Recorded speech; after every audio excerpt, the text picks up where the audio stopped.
Hi, our guest today is Mike Walsh of the school committee, who's running for election. Welcome, Mike. Thank you. Thank you for having me. So I guess the first question is, why are you running for re-election? Why am I running for re-election? I'm going to run for re-election for the same reason that I ran for election the first time, to give back to a community that's given so much to my family and to hopefully be able to make a difference in the district. Wow. Okay. What kind of goals do you have for this next? What I'd like to see, of course, I'd love to, want to be there to see the Woodland School project done. I'd like to see, some work done with the English language learners. Plus, there's a couple of the buildings. Rob Quinn does a phenomenal job, but there's some work that needs to be done in a couple of the buildings. Mm-hmm. So that's really, right now the Woodland School project is really, I think it's going to be the highlight, and to see it done is going to be great. Besides building Woodland, what do you see as the issues for the next 3 years? I would say an issue that we're going to have is going to be the English language learners. Everybody's talking about it. Dr. Tremblay is doing a great job. He's on top of it. Are you talking about it in terms of getting them up to speed or cost or both? Both. You have to get them, to be able to speak English by a certain level at a certain time. And that's very demanding. So we need to get that done. And yeah, the cost factor involved in it. Fortunately in the town of Milford, everybody's very supportive. Well, that's a good thing. Yeah. So the largest challenge you see is English language issues. That's what I see. What did you have this year? You had about 50 people come in that were unexpected, came in the fall? No, it was under 30. Okay. It was under 30. And what you have to be very careful about is that there was a message that was sent out that those 30 children were unfunded. And that's an incorrect statement. They may be underfunded. And the reason for that is, as you gentlemen know, when you do your proposed budget for the state, you're doing 2014's budget in 2013 numbers. So the numbers are always a year old. Right. So what's happening is, yes, there was an increase of children coming in, so therefore, they may be underfunded, but there's money. This year. Correct. But next year. Next year they'll be in the formula, and they'll be fully funded. Now, how do you stand up to the state mandated levels, funding levels? As far as? As far as the state has set up certain levels, certain acceptable levels. We meet every one. You match. Yeah, and that matter of fact, we had a meeting on Saturday, and a budgetary meeting, and that's one of the things that we were talking again with Dr. Tremblay's leadership. He said, maybe we need to sit down and list all these state mandates and really take a look at them, because there's quite a few of them. Oh, without question. Ed reform was a significant change in education. Yeah, it did a lot of things. It did, and one of the things that the ed reform did, as you know, Al, you're on the school committee, is that prior to ed reform, the school committee truly was, the boss. They did the hiring. They did, unfortunately, some cases the firing. They ran the district, and then ed reform came along in the school committee. And sometimes people forget it. We only have 3 functions: we hire and the superintendent of schools, budget, and policy. The superintendent runs the district. Right. Union contract. Well, Isn't that the fourth, the teachers' union agreement? Well, it's part of us. Yeah, we negotiate. Well, you negotiate that. You Right. participate. Right. A group participates in it. Now- But a lot of people don't realize that. Right. There are really only 3 things. Well, you also are supposed to. You're involved with hiring the director of finance. There's a couple other things, but generally speaking. But in reality, aren't most of the things that the people contact you about things like bus route schedules and my kid didn't make a team, or can you get from that teacher to this teacher?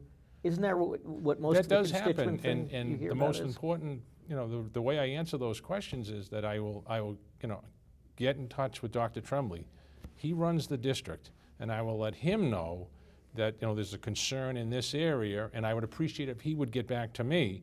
And then I let him, do what he has to do, and then he, gets back to me. But I don't pick up the phone and call the principal, say, at the Brookside School and say, this is a No, problem. that's and, Bob's job. That's Bob's job. That's not my job, and I'm a big believer in chain of command. you Yeah, know? People- without question. Yeah, people can't do their jobs if you get in the way. And the problem is once you do put yourself in the way, people are going to start coming to you instead of going to the person they're supposed to go to. Well, you pay him the big bucks for that. Yeah, yeah. That's why he gets paid. On a different note, when Woodland's built, obviously, you guys need to decide if middle school east is still surplus, Right. which is your right to do. I mean, it's in the plans, but you might very well need it. But what's your thoughts on the reuse of it? I know Scott Harrison and Dr. Tremblay are on the reuse committee, Yep. but what are your thoughts about the building? Well, this is my thought, and very, very simple. First of all, the middle school east doesn't get turned back to the town till the school committee signs it over. That's correct. Okay, so that building is still being used, still our building. That being said, until we decide, that we don't want it anymore and turn it back, it doesn't belong to the town. I shouldn't say it doesn't belong to the town, it's still in the school department. Right. My concern is that before we just give it back, let this committee really do due diligence. And, you've got a gym. As you know, there's never enough gym space in a town. Do you want to give up a gym?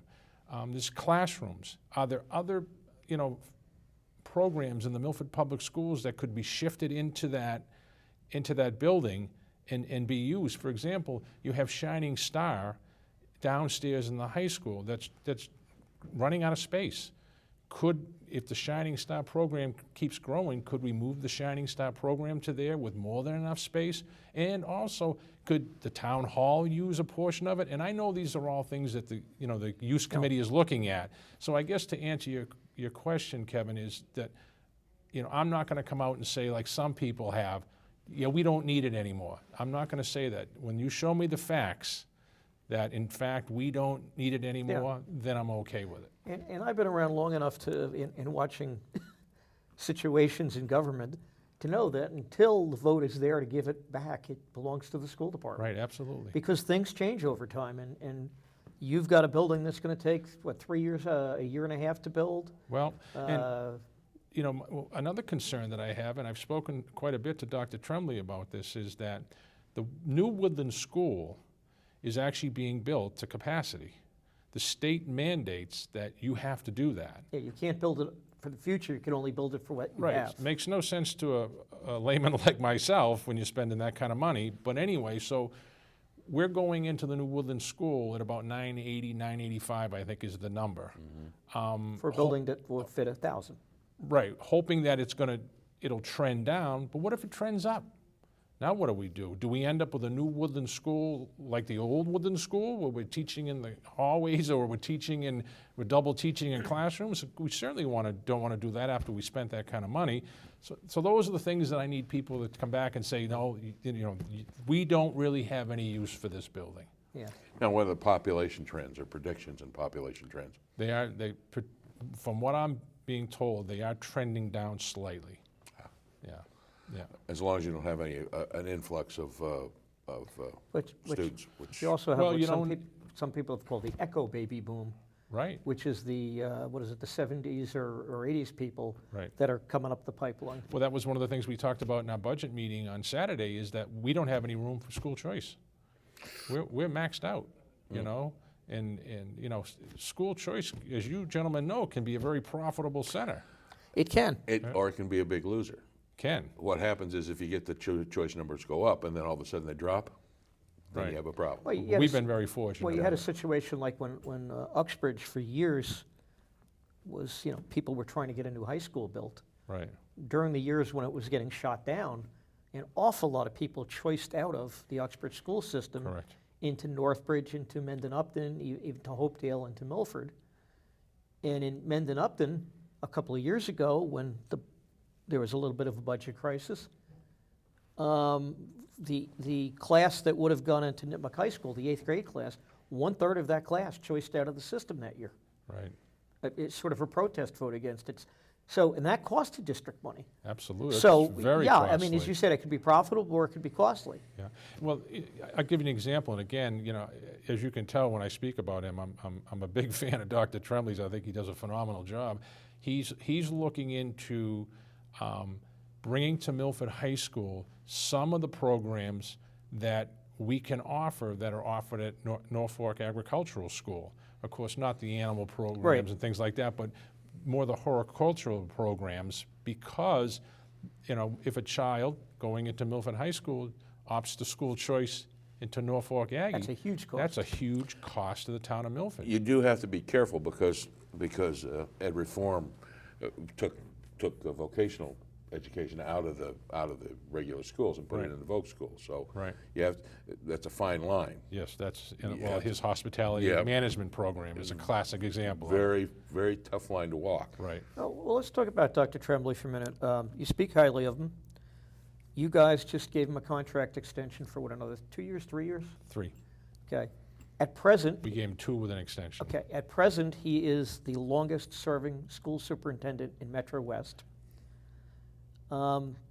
One of the things I've read about what's wrong with education at the local level is the average life of a superintendent is about 18 months to 2 years. 2.8 And if years. If you keep having churn, nothing gets done. You now have a guy who's been there 8 years, 9 years? I'm losing track, but it's, I got to think now for a second myself. I think he's in his 9th year. he's in his 9th year. Yeah. You've got him locked up for 12. Right. Right. Which allows him He's to do named- some things and see the results Right. and modify them. He's named every principal in the system, just about every assistant principal. Yeah. If he were to walk out tomorrow, he's made his left his mark on that system. The day that he announced that Kerry Barnack was going to be the new principal of the high school, I called him up that evening and I said, I'm jealous. He said, what are you jealous about? I said, I'm jealous about you as a manager. He goes, what do you mean? I said, the goal of a great manager is to surround yourself with people that share in your philosophy. I said, you just put the last link in the chain. Yeah. Because if you watch him, he in a meeting with all these principals and all the directors, they all have the same excitement and enthusiasm And viewpoint. that he has. And it's just an amazing thing. And to me, when I first got elected, I'll never forget, I had a conversation with him. And he told me his goal was, because I had a conversation, and I said, you know, it seems like superintendents don't stay that long. He said, the average life of a superintendent in Massachusetts right now is 2.8 years. I said, wow, we are so lucky. But he said to me that his goal was to stay long enough that he would see the kindergarten class of his first year as superintendent graduate. And then, as Al just said, and then he would be able to sit there and say, I did something. these are my accomplishments. And I take my hat off to him for that. Well, I've always said that school district, is really a factory, and the factory's job is to produce educated kids. Right. And the measurement, you make measurements along the way, your MCAS test and that kind of stuff to see how you're doing, Right. and you make changes. If the change is every 2.5 years Yep. of the management, you never really get to see things and make things. Right. And so Bob has done And an excellent yeah, job. You're also not the typical suburban school system, because in reality, when I see look at the students coming out of the schools every afternoon, I see a very multicultural, more almost urban type school system Absolutely. set in a suburb. So you have challenges that go with that. Yep. Yep. And you guys seem to be tackling them head on. Yeah, and and the other thing that people don't realize is that he has 7 bosses, 7 bosses with totally 7 different ideas, and that are calling him, that he's got to answer to, and he does it very gracefully. He just communication. Some louder than others, as we know. Yeah, over past you years. heard me say on one of the school committee meetings one night, I can 11:30 midnight, my company phone is going off, and I'm looking, it's Dr. Tremblay sending me An email. emails for the following day. He's up working that time of night. That's passion. That's true passion. Well, I would say that also you're involved not only in schools, but you're also involved in the youth center, Absolutely. which is that's a commitment to the youth of the community, which is a significant Right. Significant investment you have made. How do you bring that element to the school committee? How do you integrate those things? Well, I would have to say, Al, that what I try to do is, I try to bring them both together. I try to merge them together. I try to get the children that are at the youth center to really understand that through education, the world can be a different place. And so I try to keep them involved in school and get involved in school. We bring tutoring programs into the youth center. When the new building's done, it's going to be even greater. But also, I want them to know that when they're in school, and it's different, guys, than when we were there, that when they're in school, they have a safe place to go. And some days when they can't figure something out, there's always somebody there they can sit and talk to, because that's really, really important. So that I try to merge the two of them together like that. Well, they can go from one safe environment to another safe another. environment. That's one of the things, as you say, there's three things that a school committee member is responsible for. But I think the fourth thing, the unstated thing, is to make sure that there's a safe environment where education can flourish. Absolutely. And that's, to me, that's an important piece of it. And to that end, you've been very engaged in that piece of it also, a safe environment, the youth center, so it really, you integrate those quite nicely. Yeah, well, what we've done is I'm chair of the safety committee for the public schools. Right. And now what we've done is we've kind of merged safety and the wellness committee kind of together, because they really do serve one another. Right. And we had a meeting last week with the director of nursing, Judy Dagnes, and she did a great job. She brought together Jen Walsh, Rob Quinn from facilities, myself from school committees, the superintendent of schools, Meg Belcito, special education. I mean, just, I can't think of her name, but a woman from Milford Hospital. Ellen. Ellen Friedman. Yeah, Ellen Friedman from the hospital. Just really a woman from the YMCA. A real good group of people that are concerned of children's wellness and safety. And, and that's key. It really is. Safe environment, absolutely. Safe environment. It's hard enough on them today with the stress that's out there in the world that they're dealing with.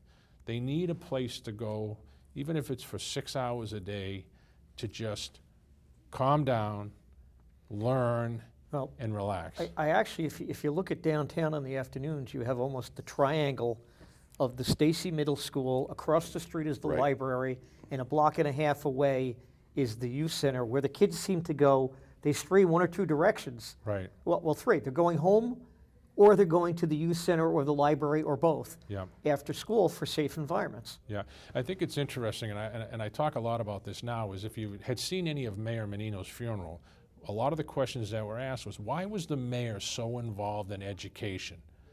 He was so involved in education because he didn't get his degree till he was in his mid-40s. And he knew how hard he had to work to get that degree, but where it took him. And that's why he was so involved in education in the inner city. He wanted these children to know that through education, and it didn't matter, you didn't have to be a doctor, through education, your life could get better. And he believed that. And there are some days when I think the immigrant community understands that more than the third or fourth generation Americans who've gotten used to being here. Yeah. That the immigrant community still says, I'm going to get ahead by getting that education, getting a job, and they have the drive. And sometimes I fear that the third and fourth or fifth generation assimilated Americans don't feel that anymore. Every year at the Stacy School, Kurt Shady, a teacher there, puts on what's called Cultures of the World. There's over 60 different cultures in the school, and they use the gymnasium, and everybody gets dressed up in their costume of their country. They bring food from their country. It's an unbelievable event. But as you walk around and you talk to people, you almost get the same message from every person. We came to this country for two reasons: a better way of life and to educate our children. Right. I mean, we've had a rise in the Egyptian population over the last couple of years when the trouble started over there. Right. They come here. I always get upset in some of the arguments about immigration, and granted, you'd like everybody to be legal, but most of those people, by and large, are coming here to have a better life for their children. Absolutely. Which is the same reason why all of our ancestors came here, whatever decade or century it was. Right.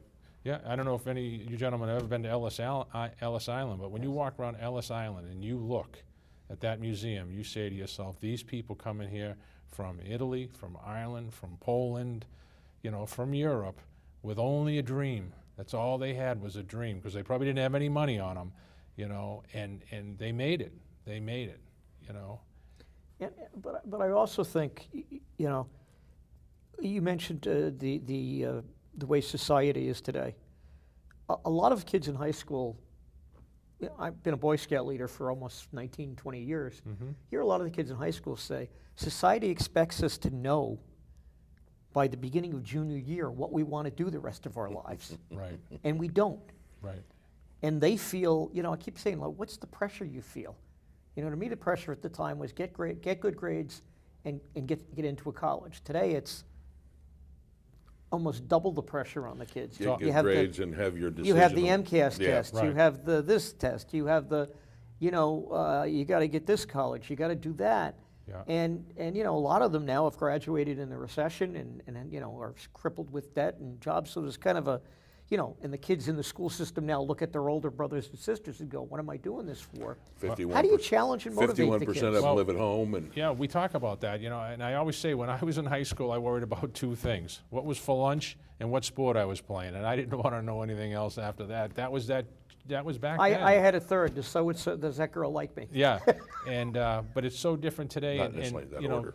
I always say when I look, let's say at National Honor Society night, and I look at the children's faces, and some of them they're just so proud, but some of them you can see the stress on their face, of they're getting to the end of what they've gone through, trying to get into the right college, trying to get to graduation, going through the prom. Now they're in senior week, and the stress levels are just unreal. Whereas I just remember going back to my high school year, once you got to about February, senioritis set in and you didn't have to worry about things. If you got into Right. college, if you weren't going to college, Yeah. where I went, it was either you're going to college, because Vietnam was going on, you're going to the college, you're going into service, or you're both. getting a job. or both. Or Yeah. both. And sometimes, and it's very difficult to say this in this day and age, but sometimes college isn't for every student. And that's the other issue. I that- couldn't agree with you more. It's not for every child. College. And the economy, the country needs other than people that's going to college. I mean, Right. we need people who are skilled in cabinetry and woodworking and mechanics, and electricity. all Yeah. those kind of things. And manufacturing. Manufacturing. One of the things that's happened, which is a scary thing, is 30 years ago we could create things. We could Yeah. start with nothing and come up with something. We're beginning to lose that ability. We've Yeah. become a service-oriented society, which is not necessarily a good thing for manufacturing or creativity. Right. But which- when I speak at the vocational schools, and particularly the automotive field, which is what I'm in, and I'll say to parents, you don't want your son or daughter to be in the automotive field, and they say, nah. And I'll say, well, what would you like them to do? Well, we want them to go to college for computer science. And I don't want to be disrespectful to anybody. I said, well, let me play this back for you. I said, so they graduate from college and they go to work for a company called Digital. And I said, and then, they're going along and things are going good, and then there's a downfall of Digital. Well, but they're lucky enough they find a job with a company called Prime. And I said, I'm not trying to be disrespectful to you, and I'm not trying to get Prime you was mad at me. gone long before digital. Right, Yeah. but what I'm saying is that, if they get into the automobile field, I said, particularly as an automotive technician, there's a shortage of 6,000 automobile technicians in the United States every year. An automobile technician with at least, let's just use 8 years of experience with a manufacturer, I guarantee you could walk up to me on a Friday and say, I'm all done, and by Monday morning he'll be working again. That's how big the shortage is.